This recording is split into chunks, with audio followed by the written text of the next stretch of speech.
Judicial review of administrative action. So administrative discretion. ആ description ഉപയോഗിക്കുമ്പോൾ ഏതൊരാളും administrative പോസ്റ്റിലേക്ക് chief secretary ആയിരിക്കട്ടെ, അവിടെ മുതൽ വില്ലേജ് ഓഫീസർ ആയിരിക്കട്ടെ, കോളേജ് പ്രിൻസിപ്പൽ ആയിരിക്കട്ടെ, SI ആയിരിക്കട്ടെ, whoever who is using administrative power, ആ അഡ്മിനിസ്ട്രേറ്റീവ് പവറിനടുത്ത് അകത്ത് നിർബന്ധമായും ഡിസ്ക്രിപ്ഷൻ ഉണ്ടായിരിക്കും. ഫോർ എക്സാമ്പിൾ, ഞാൻ മുനിസിപ്പൽ സെക്രട്ടറിയാണ്. മുനിസിപ്പൽ സെക്രട്ടറി ആയിരിക്കുമ്പോൾ ലൈസൻസ് കൊടുക്കാനും കൊടുക്കാതിരിക്കാനും എനിക്ക് പറ്റും, ഡിസ്ക്രിപ്ഷൻ ഉപയോഗിക്കാം. പക്ഷെ കൊടുക്കണമെങ്കിൽ കുറെ മാനദണ്ഡങ്ങൾ പാലിക്കണം, കൊടുക്കാതിരിക്കണമെങ്കിൽ വ്യക്തമായ കാരണങ്ങൾ ഉണ്ടായിരിക്കണം.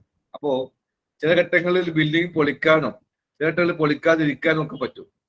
അത് ഒക്കെ അതോറിറ്റിക്ക് ചില ഘട്ടങ്ങളിൽ ഡിസ്ക്രിപ്ഷൻ ഉപയോഗിക്കാൻ പറ്റും. ഉദാഹരണമായിട്ട് ഒരാൾക്കെതിരെ കേസെടുക്കാതിരിക്കാം, ഒക്കെ സംഭവിക്കാം, പോലീസിൽ ഒക്കെ വരാം. ആ ഡിസ്ക്രിപ്ഷൻ നിയമപരമായിരിക്കണം. ഇതാണ് ചോദ്യം. അപ്പൊ എന്താണ് ഡിസ്ക്രിപ്ഷൻ? ആദ്യം പറയാം. എന്താണ് അഡ്മിനിസ്ട്രേറ്റീവ് ഡിസ്ക്രിപ്ഷൻ എന്ന് പറയുന്നത്? എന്താണ്?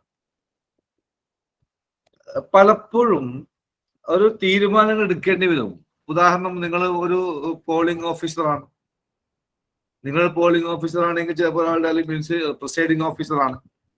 ചിലപ്പോൾ ഒരാൾക്ക് വോട്ട് ചെയ്യാൻ കൊടുക്കേണ്ടി വരും, ചിലപ്പോൾ വോട്ട് ചെയ്യാൻ പറ്റില്ല എന്ന് പറയേണ്ടി വരും. ചില വോട്ട് കൗണ്ട് ചെയ്യുന്ന സമയത്ത് നിങ്ങൾ കൗണ്ടിങ് ഓഫീസറാണ്, നിങ്ങൾ മീൻസ് പ്രിസൈഡിങ് ഓഫീസർ. കൗണ്ടിങ് സമയത്ത് ചില വോട്ട് എടുക്കാം, ചിലത് അസാധുവായി പ്രഖ്യാപിക്കും. അപ്പൊ അതൊക്കെ ചിലതെല്ലാം നമുക്ക് ഡിസ്ക്രിപ്ഷൻ ഉപയോഗിക്കേണ്ടി വരും. ഒരു കുട്ടിയെ സസ്പെൻഡ് ചെയ്യണം കോളേജിൽ നിന്ന്, പ്രിൻസിപ്പലിന്. ചിലപ്പോൾ ആ കുട്ടിയെ ശാസിച്ചാൽ മതിയായിരിക്കും, ചിലപ്പോൾ ആ കുട്ടിയെ ഡിസ്മിസ് ചെയ്യേണ്ടിയിരിക്കും. അപ്പോ ചില ഘട്ടങ്ങളിൽ ഒഫൻസിനനുസരിച്ച് കൃത്യമായ എവിഡൻസ് മാത്രമല്ലല്ലോ, എവിഡൻസ് അല്ലാതെയും ചില ഘട്ടങ്ങളിൽ ഡിസ്ക്രിപ്ഷൻ ഉപയോഗിക്കേണ്ടി വരും. ചില ആളുകൾ സസ്പെൻഡ് ചെയ്യേണ്ടി വരും, തിരിച്ചെടുക്കേണ്ടി വരും, ഒക്കെ വരും. അപ്പോ എന്താണ് administrative discretion? The decision taken by the authority. Authority എടുക്കുന്ന തീരുമാനങ്ങൾ not only on the basis of the evidence, കൃത്യമായ എവിഡൻസ് വെച്ചുകൊണ്ട് മാത്രം ആവണമെന്നില്ല, but in accordance with the policy and in exercise of discretionary power. അത് സ്ഥാപനത്തിന്റെ പോളിസി ആയിരിക്കും. ആ പോളിസി വെച്ചുകൊണ്ട് സ്ഥാപനത്തിന് പ്രിൻസിപ്പൽ ഡിസ്ക്രിപ്ഷണറി പവർ ഉപയോഗിക്കാം. അത് ഗവൺമെന്റ് സ്ഥാപനം ആയിക്കോട്ടെ, മറ്റേ ഏത് സ്ഥാപനം ആയിക്കോട്ടെ, അതിന്റെ പോളിസി വെച്ച് പിടിച്ചു. ഉദാഹരണം, അത് ഒരു സ്ഥലത്ത് ഇപ്പോ സസ്പെൻഡ് ചെയ്യാവുന്ന കേസ് വേറെ സ്ഥലത്ത് ഇപ്പൊ ഡിസ്മിസിൽ ആവും ചിലപ്പോ. ഇങ്ങനെ ഒറ്റ കാര്യം വെച്ചാൽ, ഒരു സ്കൂൾ കോളേജില് ഒരു കുട്ടി ഓണാഘോഷത്തില് കേരളീയ വേസ്റ്റ് വന്നു കഴിക്കാം, കോളേജ് സന്തോഷകരമായ കാര്യമായിരിക്കും. പക്ഷെ സ്കൂളുകൾ പലത് ചില സ്കൂളുകൾ അനുവദിക്കുന്നില്ല. അവർ സ്ഥാപനത്തിന്റെ പോളിസിയാണ് യൂണിഫോം ഇല്ലാതെ വരാൻ പാടില്ല പറയുന്നത്. അപ്പൊ അതൊക്കെ ഓരോ സ്ഥാപനത്തിനും ഒരു അഡ്മിനിസ്ട്രേറ്റീവ് പവേഴ്സ് ഡിസ്ക്രിപ്ഷൻ ഉണ്ട്, ഉപയോഗിക്കാൻ പറ്റും. അപ്പൊ അത് ഉപയോഗിക്കാം. പക്ഷെ ആ ഡിസ്ക്രിപ്ഷൻ ഉപയോഗിക്കുമ്പോൾ കുറെ നിയന്ത്രണങ്ങളുണ്ട് എന്നുള്ളതാണ് ചോദ്യം. അപ്പൊ എന്താണ് അഡ്മിനിസ്ട്രേറ്റീവ് ഡിസ്ക്രിപ്ഷൻ എന്ന് പറയുന്നത്? ഒരു സ്ഥാപനത്തിന്റെ പോളിസി അത് എവിഡൻസ് വെച്ചുകൊണ്ട് മാത്രമല്ല, തീരുമാനങ്ങൾ എടുക്കാൻ ഒരു വോട്ടർ പട്ടികയിൽ ആളെ ചേർക്കാൻ പറ്റില്ല. വോട്ടർ പട്ടികയിൽ ആളെ തള്ളണം, ഒഴിവാക്കണം, അത് തീരുമാനിക്കുന്നു. അപ്പൊ ഇങ്ങനെയൊക്കെ ഡിസിഷൻസ് നമ്മൾ എടുത്തുകൊണ്ടിരിക്കേണ്ടി വരും. അപ്പൊ ആ ഡിസിഷൻസ് എടുക്കുമ്പോൾ കൃത്യമായിട്ട് എവിഡൻസ് വെച്ചുകൊണ്ട് മാത്രം ആയിക്കൊള്ളുന്നില്ല, ചിലപ്പോൾ സ്ഥാപനത്തിന്റെ പോളിസി വെച്ചുകൊണ്ട് ഡിസിഷൻ എടുക്കേണ്ടി വരും. ഇതിനെയാണ് അഡ്മിനിസ്ട്രേറ്റീവ് ഡിസ്ക്രിപ്ഷൻ എന്ന് പറയുന്നത്.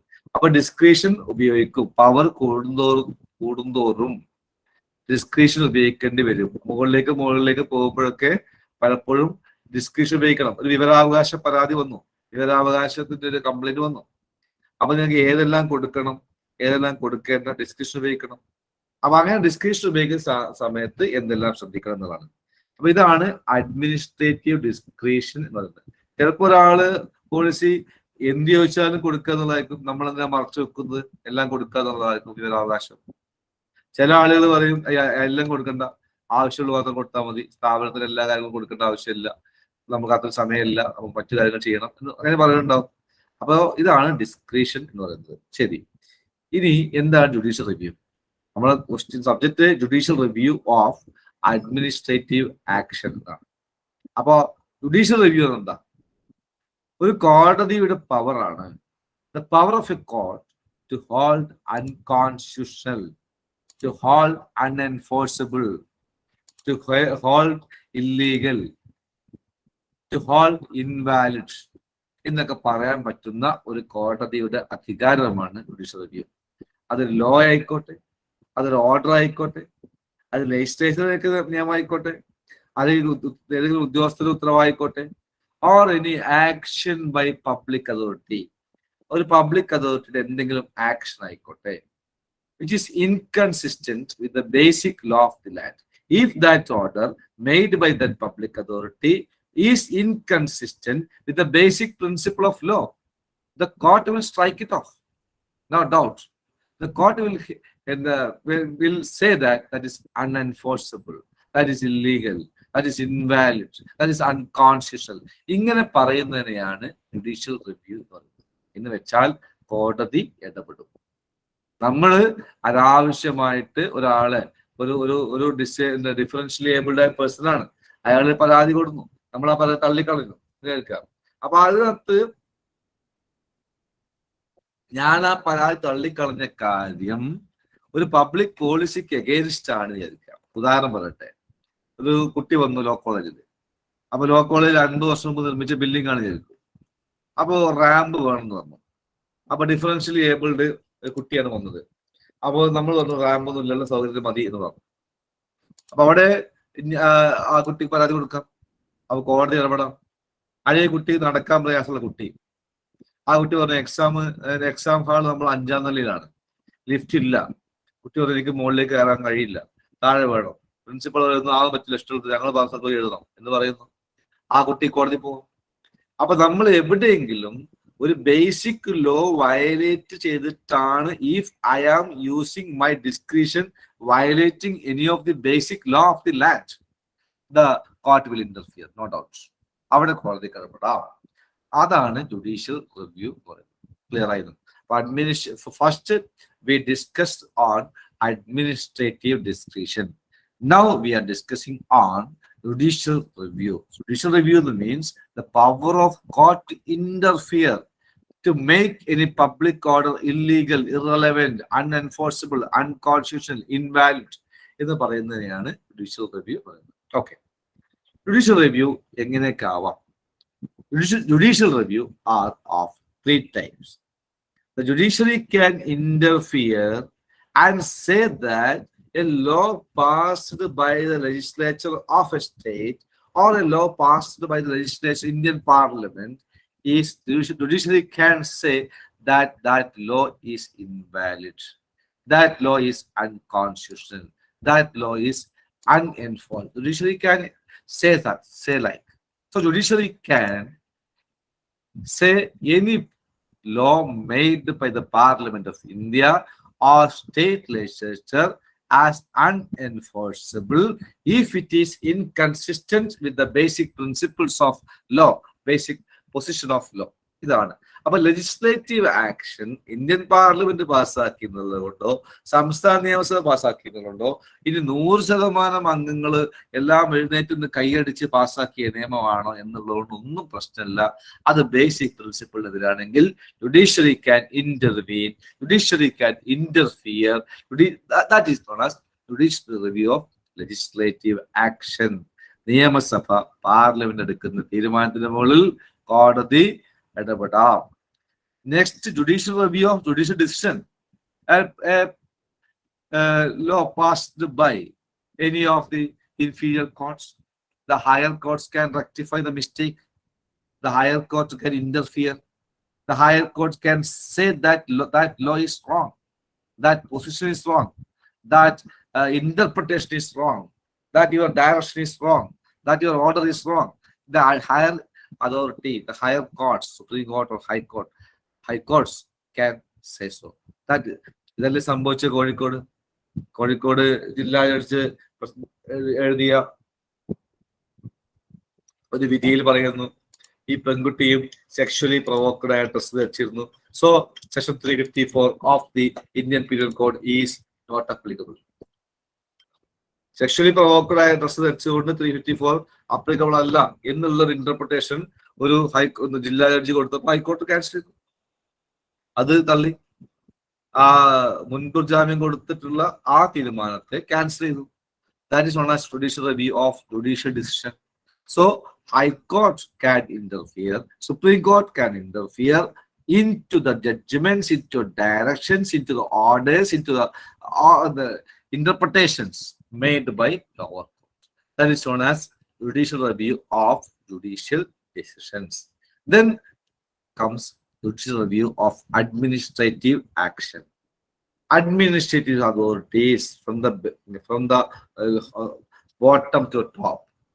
Administrative authorities are taking different diverse decisions daily.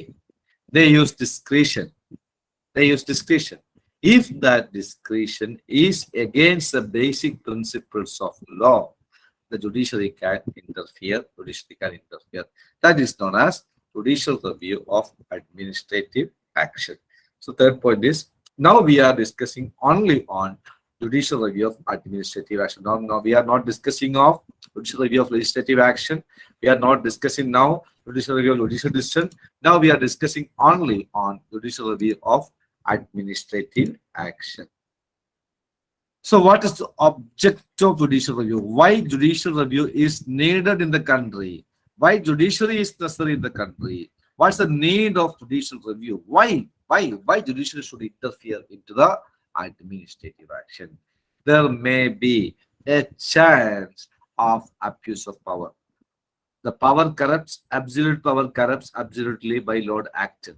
When there is an abuse of its power, when there is a chance of abuse of its power, judiciary will interfere to ensure that this authority should not exceed its power. This authority should not abuse its power. So one of the main objects of judicial review is to ensure that the authority should not exceed, the authority should not abuse, the authority should not exploit this power. First, to make this authority the limits of its power. That is one of the main concepts, main objects of judicial review. Second, by any branches of the state, maybe legislature, maybe judiciary, maybe executive. The second point is that the individuals should receive just and fair treatment. Every citizen of India has the right to receive just and fair treatment from administrative authorities. So this is second most important component. Every individual should get just and fair treatment. Because if there is an unfair treatment, if there is a subjective consideration other than the objective consideration, the main ultimate importance should be on the law and the law only, and not based on the people, not based upon the person sitting before me.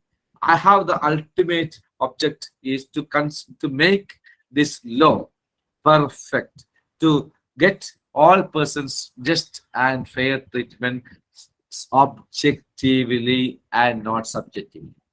Whoever may be the person sitting before me, that's not a matter.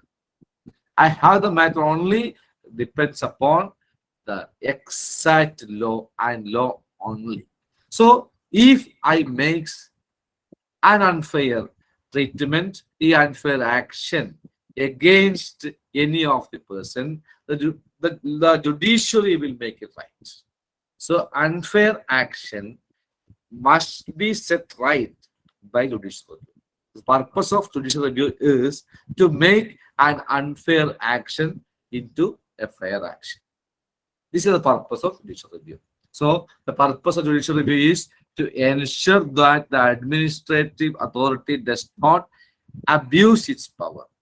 An individual should receive just and fair treatment. If there is an unfair action, the judiciary should make it right and fair. Then, in India, the court will interfere in administrative action if there is two types of discretions. One, failure to exercise discretion. The administrative authority should exercise its discretion. Every administrative authority should exercise. If there is a discretion, granted in the parent statute. That authority should exercise that discretion. If that authority failed to exercise discretion, the judiciary will interfere, no doubt. Second point, if the authority made an abuse of discretion, if an authority made an excess of discretion, the court will interfere. So the court will interfere in administrative action if there is two types of cases. One, failure to exercise discretion. Two, excess or abuse of discretion. Which are the different types of failure to exercise discretion? There are 5 types of failure to exercise discretion. One, subdelegation. In Parent Act, a discretionary power may be empowered to one particular authority. That authority should use that discretionary power. He should not delegate that discretionary power into a sub-agent. An agent cannot, a delegate cannot further delegate. So in Parent Act, a discretionary power may be empowered into one person. So discretionary power should be exercised by that authority itself. He should not subdelegate his authority to any other authority. Maybe he is higher authority, maybe he is lower authority, but if any Parent Act mentioned any authority as a discretionary authority, he should not subdelegate that authority. He should exercise that authority. He should not leave from that authority. He should exercise that discretionary power, as mentioned in the Parent Act. This is so if he subdelegate his discretionary power, that will be considered as a failure to exercise discretion, that is invalid. So first point is subdelegation. Sani Silk versus ESI Corporation. The Parent Act enabled the corporation to delegate its power to recover damages to Director General. So according to Parent Act, under Parent Act, the Director General is the apt person. The Director General is the apt person to recover damages from the first people under the Parent Act. But what this Director General did is that he subdelegated that power to regional directors. Now, regional directors are recovering damages from the people. Actually, there is no authority of the regional directors to recover damages from the people. So, no provision in the Act which permit the Director General to subdelegate his authority to regional directors. So, the regional directors cannot recover damages from the people because that is subdelegation. Because Director General failed to exercise his jurisdiction. Director General failed to exercise his jurisdiction by subdelegating his power to regional directors. So that subdelegation is invalid. So the regional directors cannot recover damages from people. So this is known as subdelegation. If an authority is fixed in the Parent Act as discretionary authority, he should do that duty. He should use that discretion. That he cannot subdelegate his discretion to any other authority. Second, imposing fetters on discretion. So the discretion should be used by considering individual cases and applying the state of mind, applying the mind. But some authority, actually they are entrusted with the discretionary power. These authorities are entrusted with the discretionary power. They should exercise their discretion impartially, considering each and every individual cases. But instead of doing that, some authorities are made some fixed rules without exercising discretion. So that means absence of discretion, because they are not exercising discretion. Instead of exercising discretion, they are putting forward some fixed rules of policy. These are the rules of policy. So that means what is the, there is the discretion. So that means absence of discretion. Imposing factors, imposing fixed rules instead of discretionary power of the authority is known as absence of discretion. For example, Keshavan Bhaskaran versus State of Kerala. The relevant rule is clear that no school certificate should be granted to any person unless he has completed 50 years of age. So relevant rule is very clear. A person who has completed 15 years of age will only get school certificates. But in that Parent Act, it is clearly mentioned that if there is any exemption needed, the director is the apt person to give exemption from this rule. So director was the authority here. He is the discretionary authority to give exemption from this rule. But instead of giving individual discretion in individual cases, he just made director made another rule. He made a new rule that not granting exemption unless the deficiency in age was not less than 2 years. It was not there that. So the director made another rule. Another rule is that he was not granting any exemption unless the deficiency in age was below 2 years, less than 2 years. So he's making factors on the discretionary power of the authority. He's making factors. He made a new rule. So he made a fixed rule.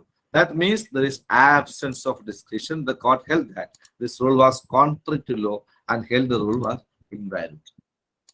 In third case, acting under dictation. An authority entrusted the power of discretion must exercise that power. But some authorities, some employees, they act under dictation of superior officer. Instead of using this discretion, they are just obeying the orders made by the senior officers, superior officers. That means the authority does not apply the mind. If the authority hand over its discretion to a senior officer, or it may be senior officer or junior officer, or it may be, if the fixed authority transfers his discretion to another body, it is ultra-wise. So some police officers as just obeying the order made by the DGP or order made by additional DGP or order made that of IG someone. Actually, they have to use the discretion. But instead of using the discretion, they are just obeying the senior officer's order. Commissioner of Police is Gordon Das. In 1902, City of Bombay Police Act 1902. The Commissioner of Police granted license. At that time, the Commissioner of Police has the authority to give license to cinema theatre. So under this rule, under the rule of City of Bombay Police Act 1902, under the Act, City of Bombay Police Act 1902, the police commissioner was the authority to give a license for a cinema theatre. So under his power, under this rule, under this power given by this act, the commissioner granted license for a cinema theatre. Later he cancelled it as per direction of state government. State government directed him to cancel that order. So the owners of cinema theatre approached the Supreme Court. Supreme Court very well clear set aside the order of cancellation, because in this case he was just obeying the order of senior officers. So that means he was just a dictation. He was acting under dictation of senior officer. The fourth case is that non-application of mind. Because any discretion, every discretion must be used while using our mind. By using our mind. The discretionary power should be exercised by applying our mind.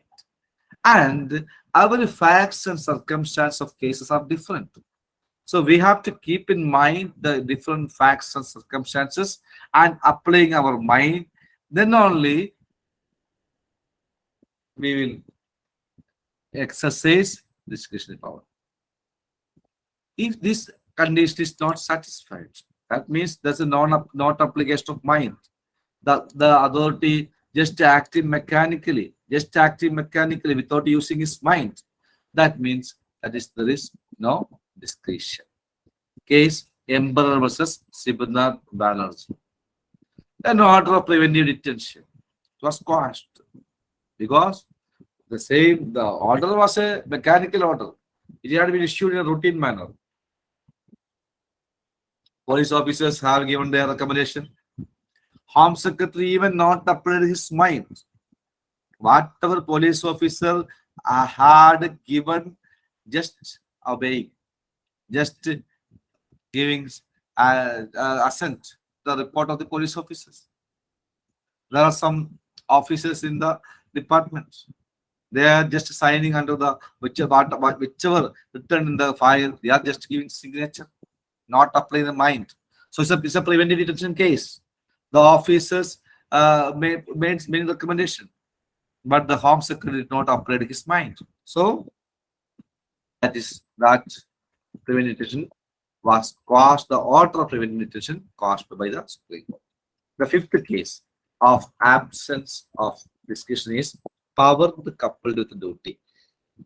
Sometimes we have power, but power may be coupled with duty.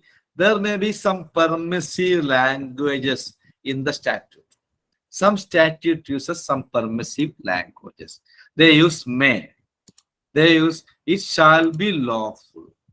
They use it may be permissible. So that may is a discretion. We can take it or we cannot. It shall be lawful. So that's a permission. It may be permissible. That's another word of permission.